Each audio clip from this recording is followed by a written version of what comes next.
guys, I'm Layla. Welcome to Raidlore Stories. So today's story, we are going to be checking out Sinesha. If you guys have been following this channel, we recently did the lore story for Skull Crown. Now, in the game, the two of them have a tandem ability, so you would think that they're sisters or at least work together. So I'm curious if Sinesha's story is going to link the two together.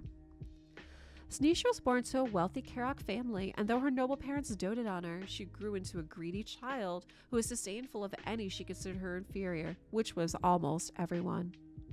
She was also overly fond of her appearance, though it seemed to fade at last. Had a cure for that.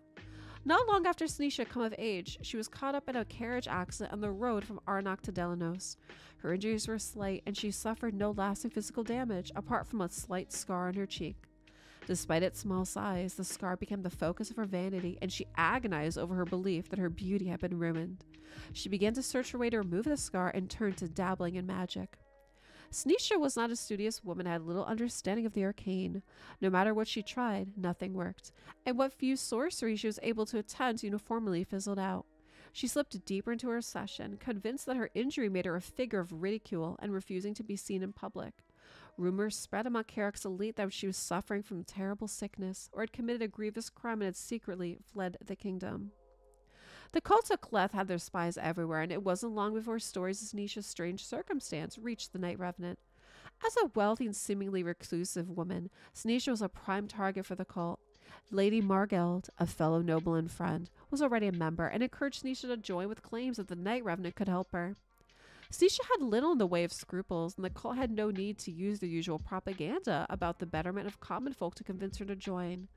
Instead, they persuaded her that a replacement could be found for her scarred body, one even more beautiful. All the cult needed was her wealth, influence, and loyalty. She provided the cult with all this and more, pledging vast sums of silver to the Night Revenant, as well as the use of her family's summer manse in the edge of the Red Spike Mountains. Sinesha quickly advanced herself within the cult, discovering that it was not so dissimilar to the nobility of Karak, with its factions' pride and desire for wealth and control.